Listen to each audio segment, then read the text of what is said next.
Welcome to the Performance Around the Clock podcast. I am Professor Satchin Panda, a scientist in the field of circadian rhythm. In this podcast, I will talk to experts in many different fields about science, health, and human performance. You'll also find out why circadian rhythms is my favorite topic. I hope you enjoy the podcast and thank you for listening.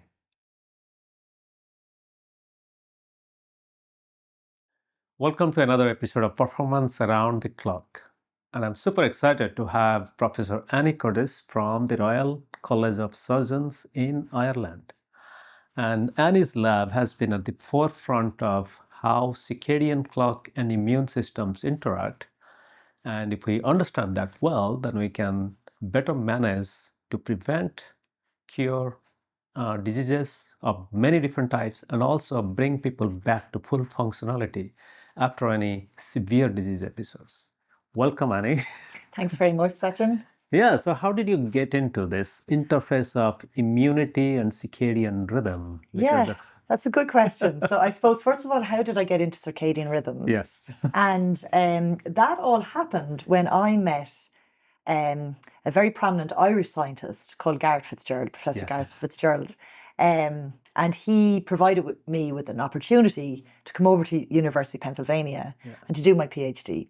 So I was, what age was I? 21, 22. Almost the first time I think I was in America, came over to UPenn, and I was just bowled over, to be honest with you. Yeah.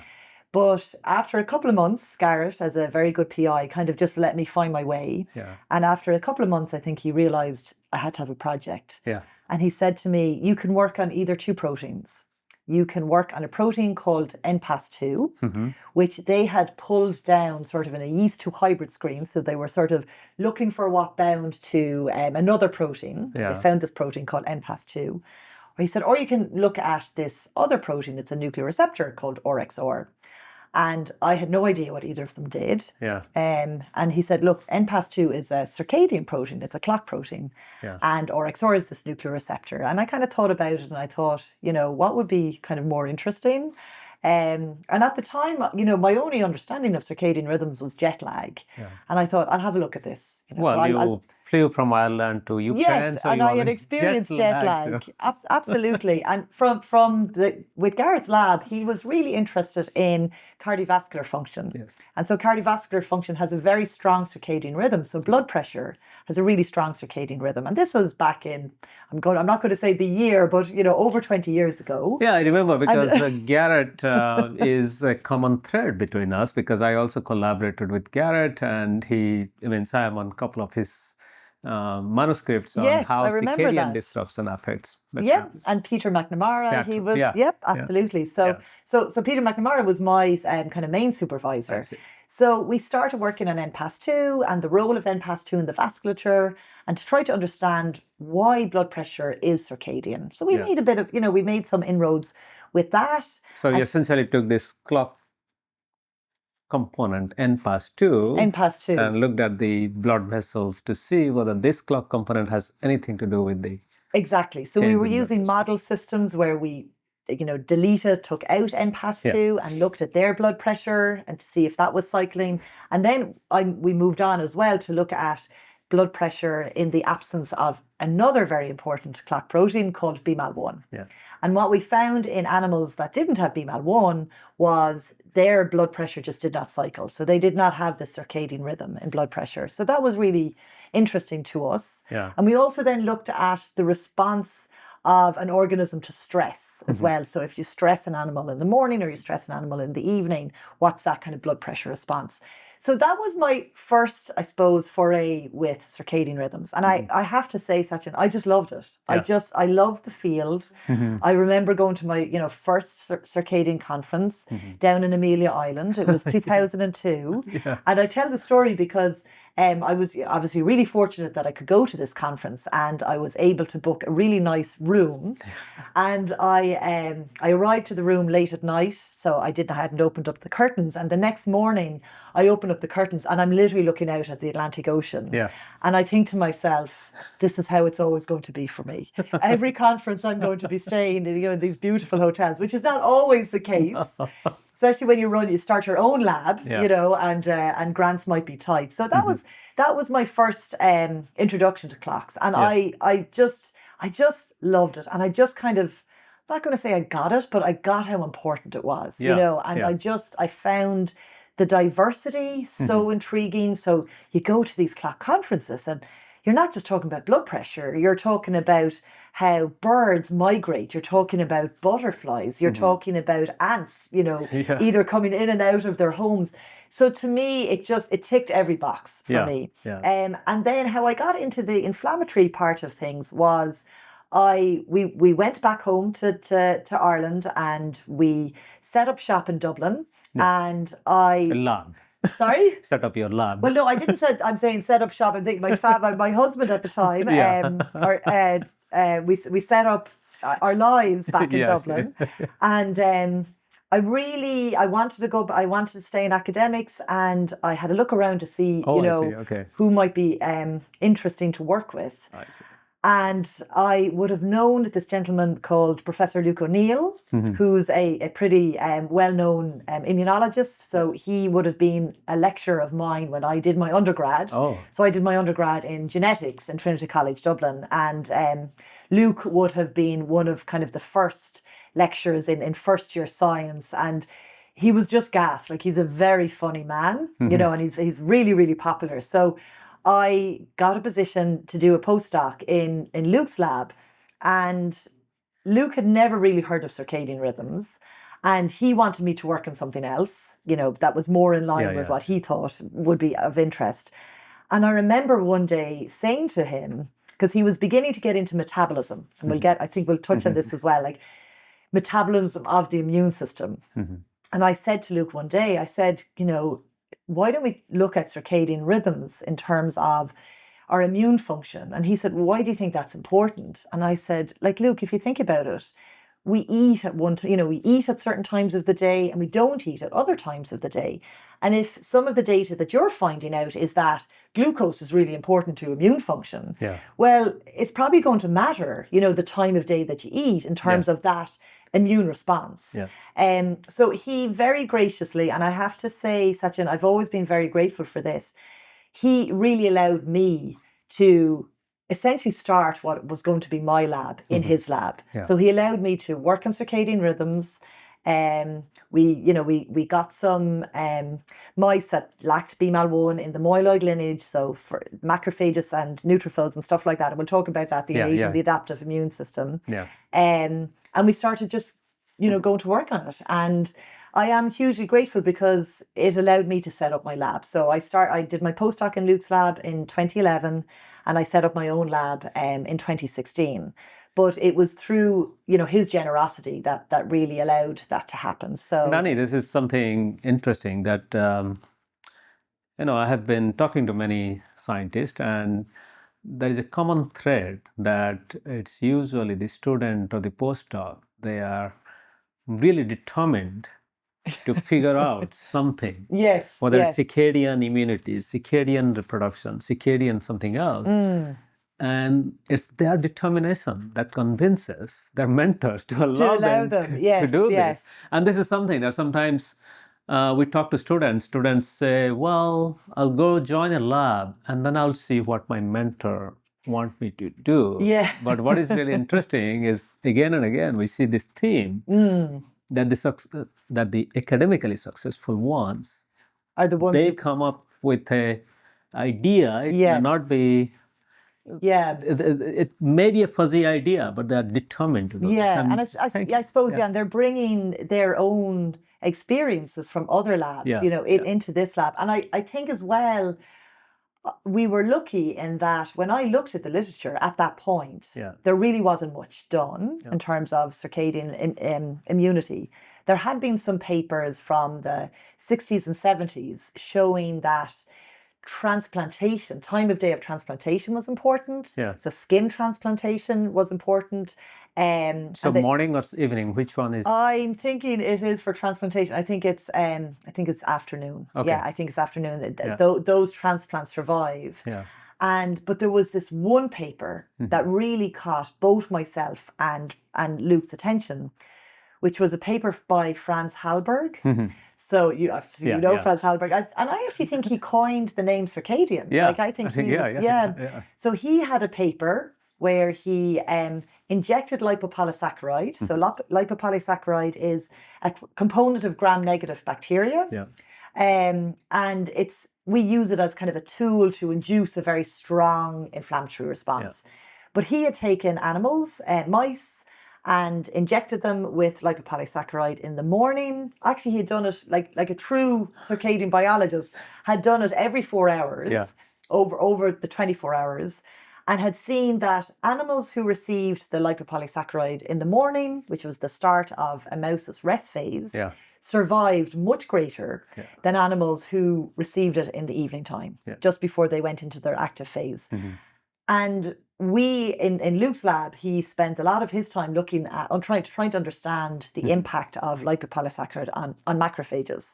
So when we saw this data, it was like, okay, there's something really interesting here. You know, the whole composition of the animal is such that how it responds to a bacterial challenge is very much predicated on time of day. Yeah. And that, I suppose, that was the main sort of finding that I kind of looked at and thought, yeah, there's something here. There's probably something I can build a career on as well, if I'm lucky, if all the stars align. So I spent 4 or 5 years in Luke's lab.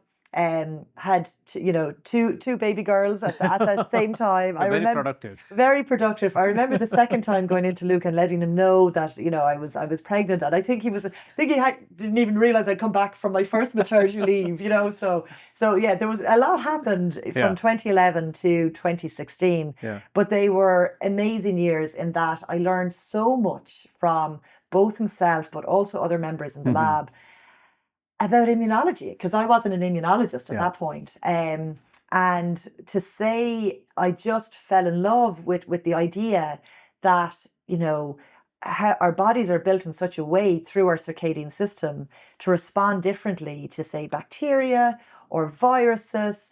And then I kind of got onto the chronic inflammatory diseases. And that's what really piqued my interest, because, as you know, there's a number of chronic inflammatory diseases which have a circadian variation in their symptomatology. So let's go through that list. Will we go through that list? Yes. Yeah, and you chime in, because I'm sure you know more of them than I do. Actually, I'm just learning from you. And, when you are talking about this immune response, what is going through my mind is the immune cells are like the fire trucks or the cop cars. Yes. And we know that like yesterday when I was walking through this downtown area, I saw a lot of police cars there because they know that when the bar closing time is the time when things can go wrong. So that's why the cops are already pre-planned. They're already there. Yeah. So immune system is almost like that. It expects something might go wrong. So these cells, the surveillance cells, they go around looking for trouble spots. Absolutely. No, that's a really nice way to explain it. And and just the same way, your circadian rhythm is like that. Yeah. It's anticipating something happening and responding to it when it happens. Yeah. And I love that analogy.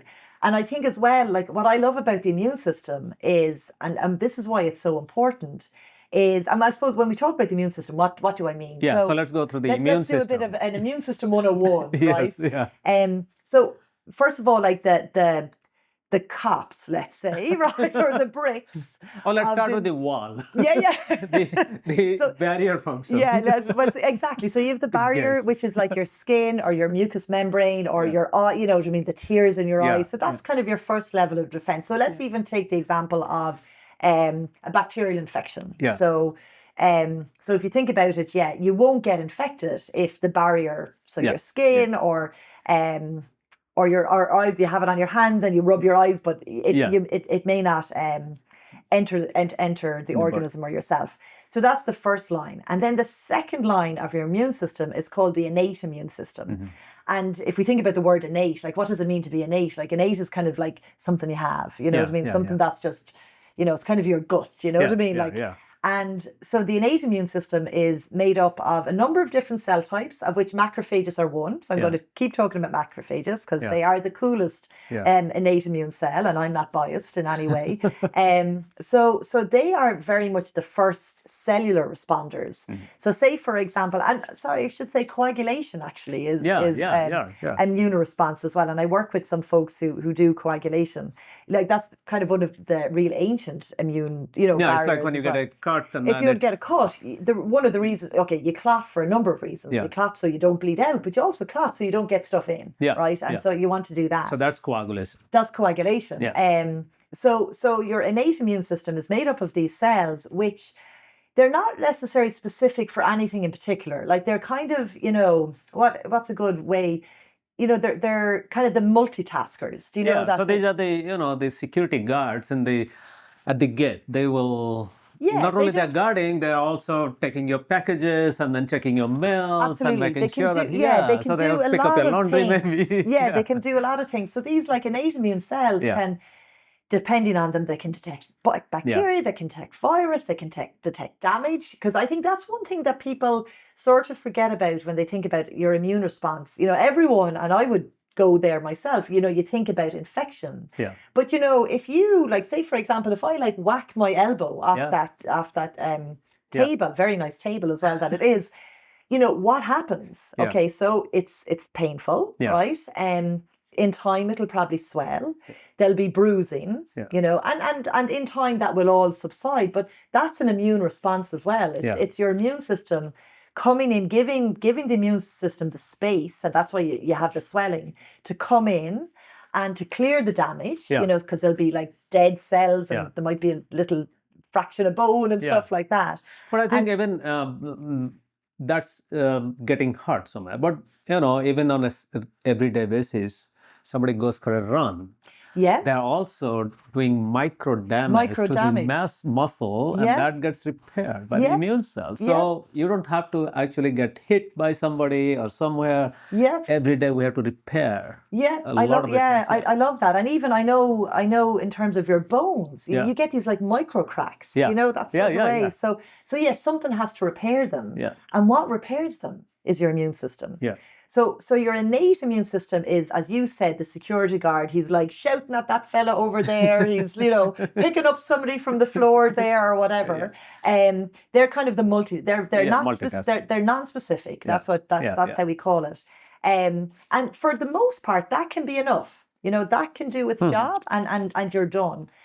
But for other things, other infections, for example, or even for other types of damage, more intense damage, you need something that has memory. You need something that kind of, takes a picture of it, kind of puts it in their top pocket. So if you think of a security guard, it's kind of somebody who has maybe 10 people that they know they cannot let in. It's like the immigration guy. Yes, checking everybody's passport. Okay, you're flagged. Exactly. So this adaptive immune system has memory, and it's quite specific, So and it gets activated through the innate. So the innate teaches the adaptive, and then the adaptive then sort of forms that memory and kind of stays in the tissues and will always know. So for example, with COVID, what was happening was people were infected. Our innate system activated, we had inflammatory response, we felt bad, we had the flu, with the cold, we had all those symptoms as well. And then we'll say that picture of that virus kind of was held in our adaptive immune system through B cells and T cells. And that's what vaccination does. Vaccination creates a memory of it. So the next time you got infected, hopefully, the B and T cells were just ready to go. They didn't need the adaptive, they didn't need the innate to kind of say, this is who you should go after. They were like, we know who we should go after, and it's that, and we're going to go after that. So I suppose, does that explain kind of the innate and adaptive in sort of one go? And then I suppose the thing I would say as well about the immune system is I call it the liquid organ or the liquid system. because, you know, we think about the cardiovascular system or the skeletal system, you know, and we very much have an image of what that is, you know, like, and say for the skeletal system, you know, it's your bones. But with the immune system, it just goes wherever it needs to go. You know, so like it lives in certain places. So, you know, our primary lymphoid organs or immune organs are your bone marrow and your thymus. But and then your secondary is your spleen and your lymph nodes and your tonsils. But the cells will go wherever. And to me, and so they'll be in the heart, they'll be in the liver, you know, because they're sentinels. Like they're looking out constantly. And I found that really fascinating from a circadian point of view, that you have this system that is everywhere. And what is it doing? And does it have a clock?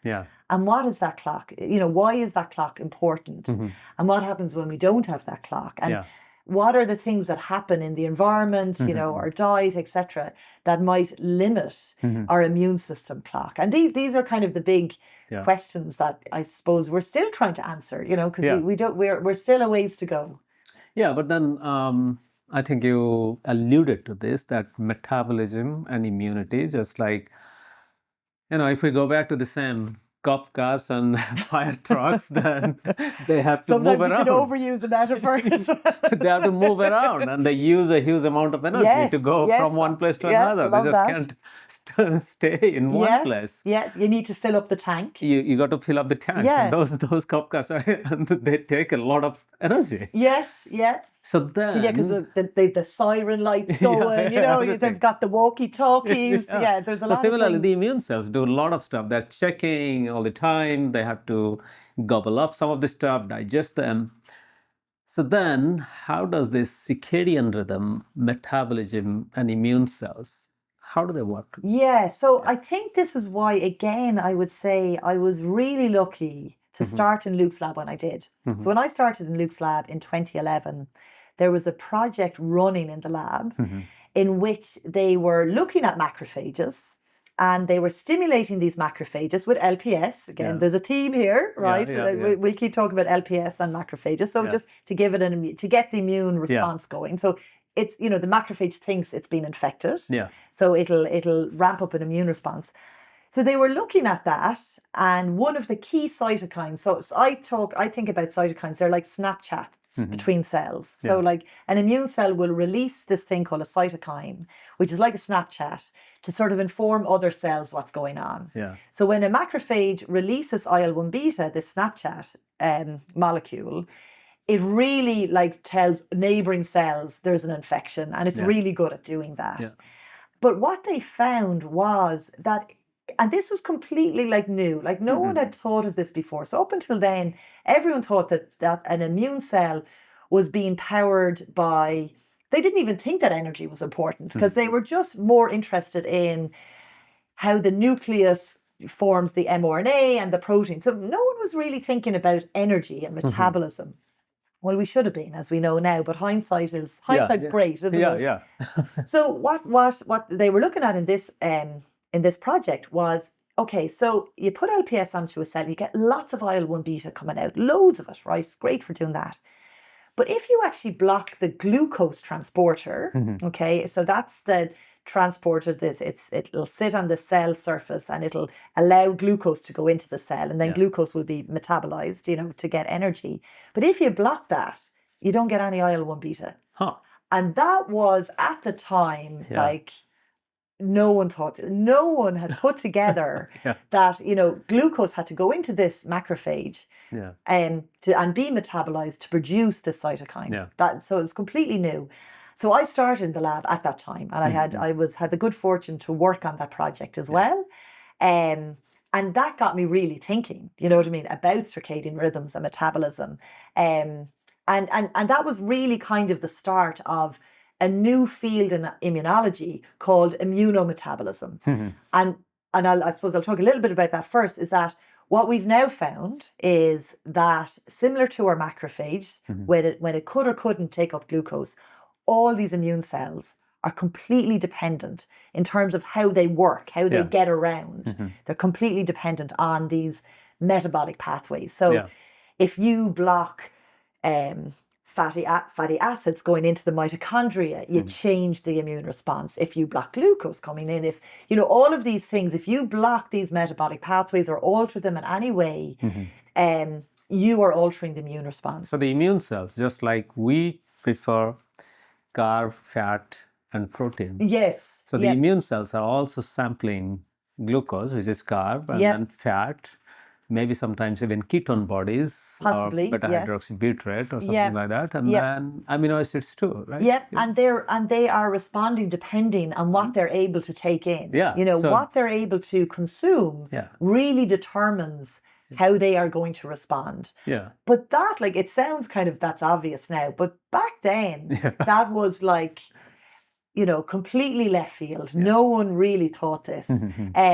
But it got me really thinking about it because I suppose, work by yourself to look on metabolism and circadian metabolism. I just thought to myself, there's something big here because there's no way that these immune cells, I should say, my hypothesis was immune cells will respond in one way or another depending on time of day, but also depending on the metabolic pathways that they're able to use. Yeah. And that's what we've been looking at. Yeah. And it makes sort of complete sense in a way. That sort of, the fuel that's around you will determine how that immune system is going to respond. And we know this. Like, I'm talking about what happens inside of an immune cell, but like, we know there's beautiful work done by Lydia Lynch, who's now in Harvard. She's an Irish female scientist, very famous. Yeah. She has looked at, well, what happens to the immune response in people who are obese? And again, it's completely changed because, the immune system is very much dependent on what's around it, what it can take up, and how it can metabolize, and the types of like metabolites. So like if we break down large macronutrients like glucose and stuff like carbohydrates, what do they do? And I suppose that's another thing. They are now signaling molecules, whereas before we were thinking that it's just these cytokines, these Snapchats that are, really kind of orchestrating the immune response. And now we know things that are coming off these metabolic pathways are actually also determining the immune response, which is, really interesting, but I find frightening as well because there's so many, you know what I mean? There's so much metabolism, there's so many different pathways. There's so many things coming off these pathways. Like, to me, it's increased the complexity quite a bit. But then if we look at it, break it down to simplicity. So for example, in the morning when I eat my breakfast, most breakfasts have some carbs and immediately our glucose levels will go up in the blood. So that means at that time, the immune cells have easy access to glucose. Absolutely. And then throughout the day, they have a little bit more or less equal access to glucose and whatever is floating around. At the night, when you're going through that long overnight fast, then the fat is broken down, so there is free fatty acids slowly building up in the blood, so they have more fat. So that means, does that mean that switching back and forth between glucose and fat absolutely will make the immune cells do different functions? Like some functions may be much better with glucose around and some maybe with so if we take the example of a macrophage, so a macrophage that's got lots of glucose is going to be nearly on fire. You know what I mean? Like it's like that. It's like the cop car zooming around. You know what I mean? It is like it's on it. You know, it's really able to detect in a very highly specific way bacteria and viruses and all of that, and that makes sense because you're much more likely to be infected when you're walking around, and you're eating. That's probably back before we had such sanitary conditions. Like eating, you were taking your life into your own hands when you're eating. Do you know that way, literally? So that makes sense, doesn't it? And then the immune system, and I love this idea as well that in the nighttime when we sleep, our immune system, it doesn't sleep, I can tell you that, absolutely not. What it's doing is it's building memory. So, during the day, it doesn't have time to build memory because it's like it's looking and it's just it's like a lighthouse, looking at scouring, looking, all around, moving as well, in the tissues. And that's another thing that I think is really interesting. During the day, our immune cells are in our tissues, right? So they're in your heart and they're in your liver and all of that, and you're in your muscle. But in the nighttime when we sleep, they actually they go into circulation and start moving about. Yeah. And I was kind of thinking I was trying to have a good analogy for this. And I was thinking, what's happening there? And I think if you think about a schoolyard, okay, so do you know the way when all the kids go out to the schoolyard, right? Yeah. And they're all playing, you know what I mean? And they're learning from each other. They're interacting. They're like, oh, hey, Susie. And you know what I mean? I'm going to play hopscotch with you now. And So, and they're all moving around and they're interacting. That's what's happening to our immune system during the night. Yeah. It's in circulation. They're meeting everyone else. They're like really kind of exchanging information. They're really exchanging information. And then, the way the teacher will come out and blow the whistle, and all the kids will just swarm back and they'll go into lines, for each class. Yeah. That's what's happening during the day. Yeah. Our immune system, all those cells are congregating now in each tissue with all the information that they've gotten, and that allows them, to respond appropriately then to things that would happen during the day. And I don't know why I love this, and it was. I have to give credit to the people who found this out. Like Christoph Scharman does beautiful work. And he was one of the first to show this. Now, it had been shown actually back in the 60s and 70s. Yeah, we talked to Christoph a couple of days ago. Oh, okay, yeah. Christoph also mentioned that in 60s and 70s, there was report.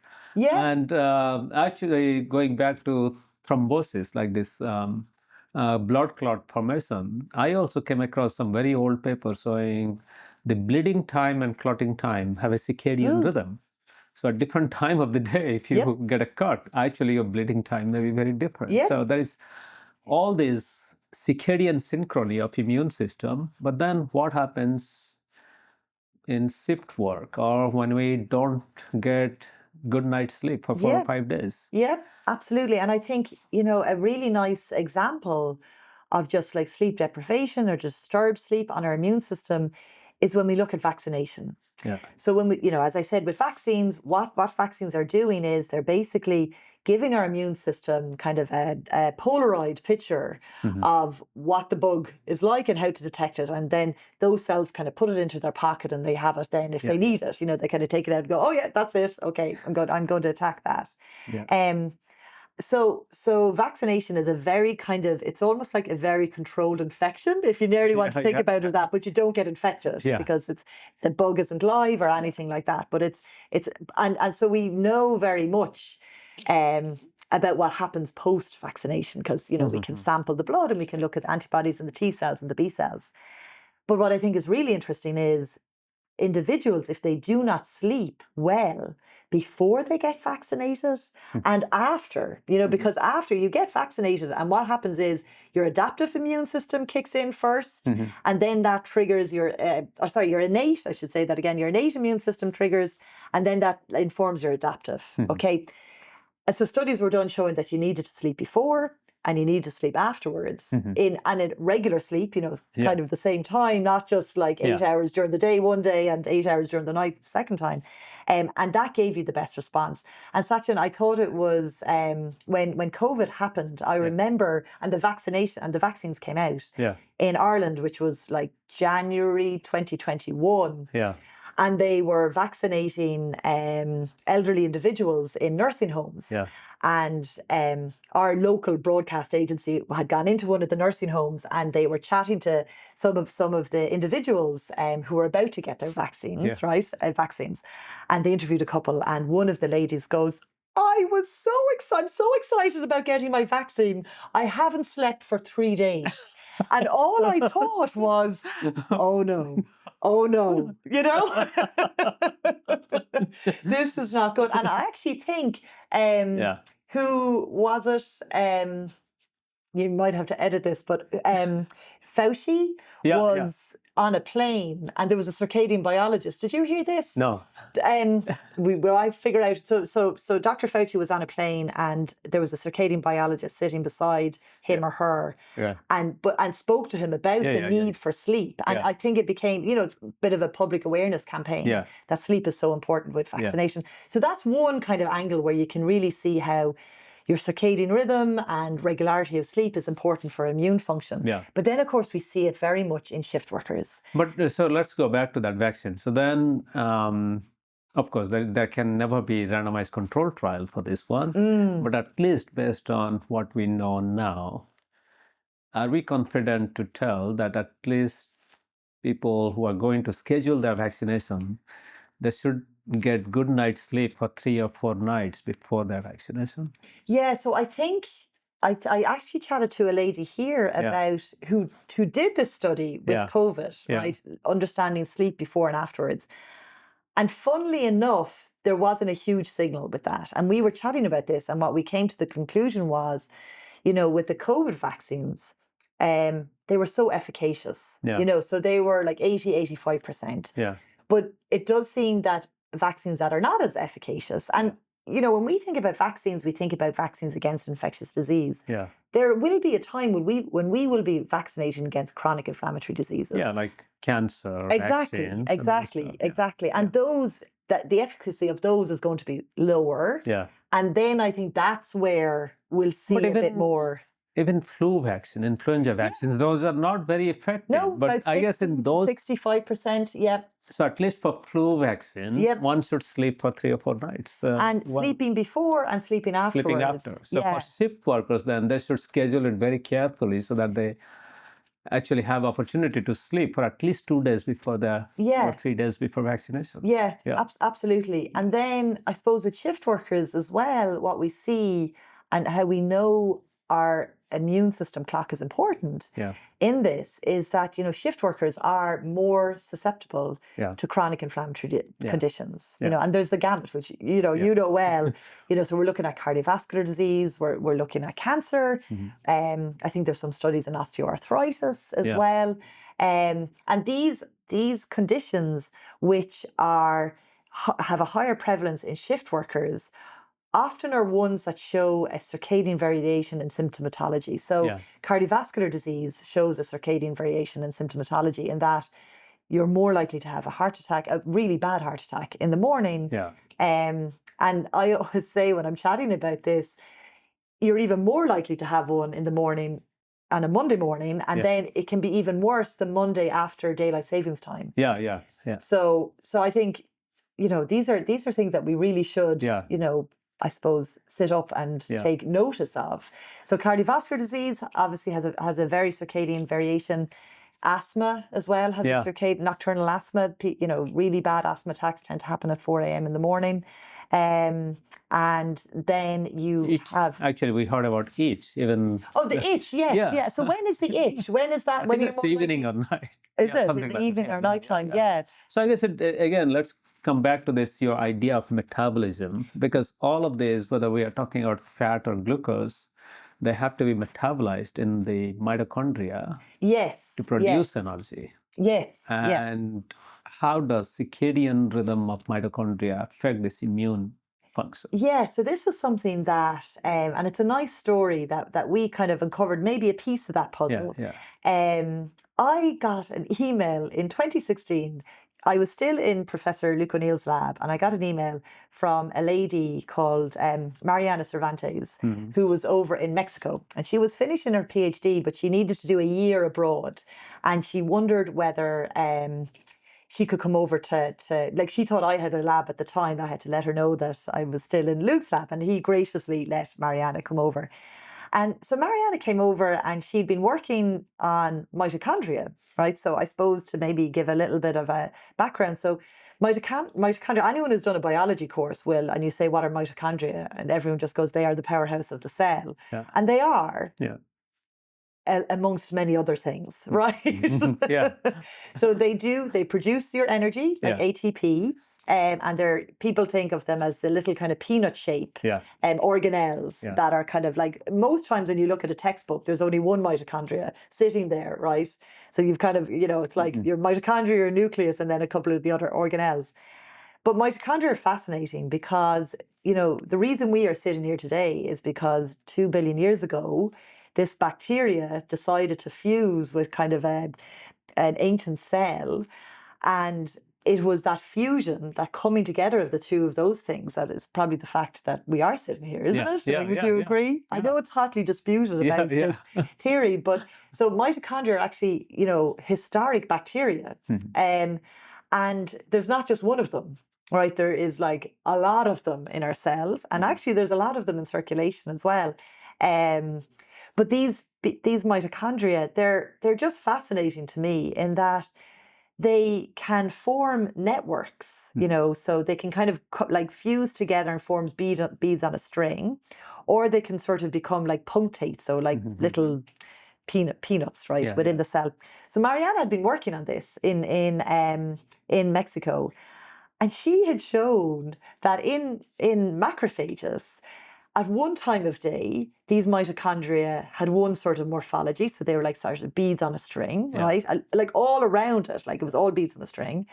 And then at another time of day, they were like fragmented. And when she showed me that data, I nearly fell off the chair. Like, because I just thought, wow, okay, because we know mitochondria are not only producing ATP, they're doing lots of things when it comes to like immune function because they're bacteria, right? And it's kind of, I think there's like an idea now that the reason why this relationship has worked so well is that at times when you say you're infected, those mitochondria kind of reveal something, you know what I mean, within the cell to kind of evoke an immune response, right? So, and that to me, I just find that fascinating, that they're almost there kind of waiting. And then when they need to, they'll, and they might chuck out a bit of like mitochondrial DNA, and the cell will say, oh no, that's foreign. You know what I mean? Because they're almost gloved normally because they have kind of the cell's membrane is around them, So there's times when like the mitochondria will kind of chuck out something to get the immune cell to be activated. So when she showed me this data, I just thought, wow. And I think, Mariana, she had come kind of from a mitochondria lab. So I think she wasn't thinking about in terms of immune function.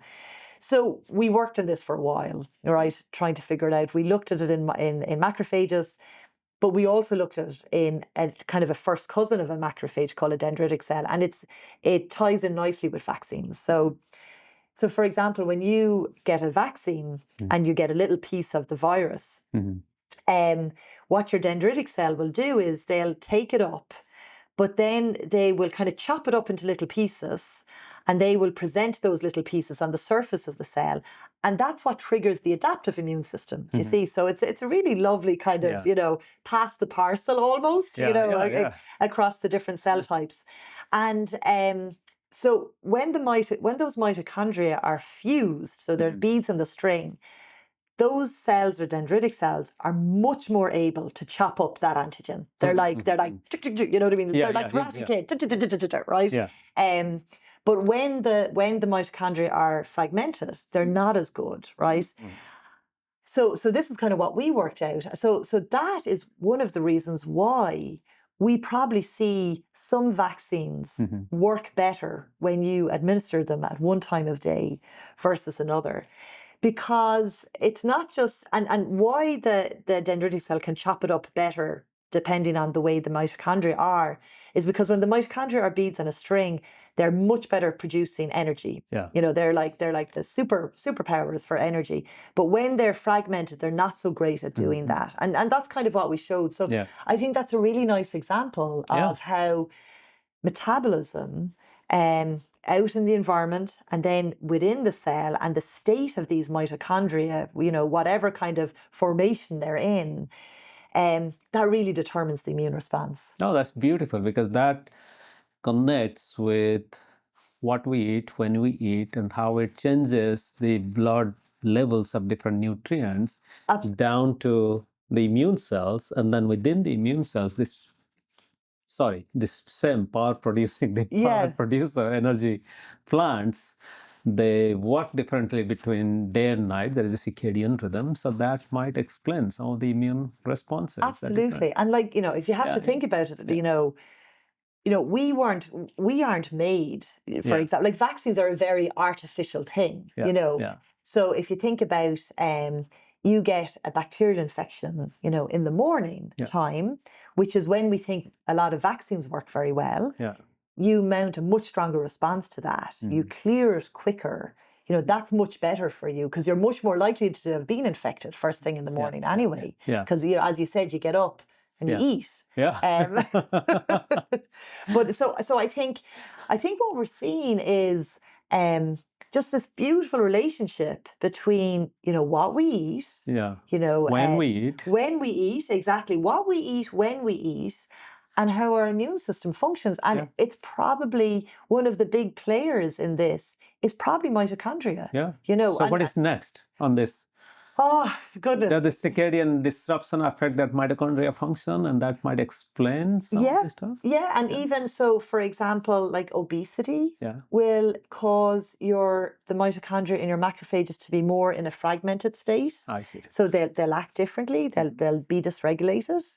And I think, and I might be going out on a limb here, we've seen it in macrophages and dendritic cells, and other groups have seen this time of day change in mitochondrial formation morphology in liver cells, I think, and there may be other cells. Liver cells has been shown, but I think this is probably a universal feature of the circadian clock on all cells. And so for example, in a macrophage, if you have a fused morphology, that means, those macrophages are kind of superpowered, to do antigen processing. But maybe for a keratinocyte, those mitochondria fused, that might mean something very different. So I think there's a lot that we can do, in really trying to understand how metabolism in all these different cells causes changes that may be beneficial at one time of day, may be detrimental at another time of day, and then maybe, kind of kicked out of whack if you're in a disease state like obesity or diabetes or cardiovascular disease or whatever it is. Thank you so much. It's really, it was fascinating to go from very high level to down to this mitochondria.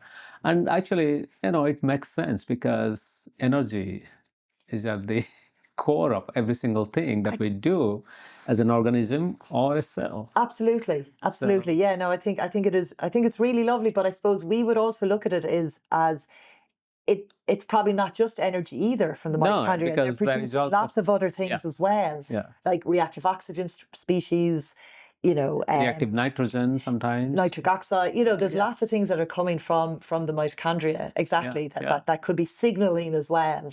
But if you don't have energy, if you can't get yourself off the couch, you know what I mean? You're not going anywhere. Thank you so much, Annie. And looking forward to another episode in a couple of years to hear more about other function of mitochondria, circadian rhythm. I'd absolutely love that. Thanks very much. Thank you. Okay, thank you.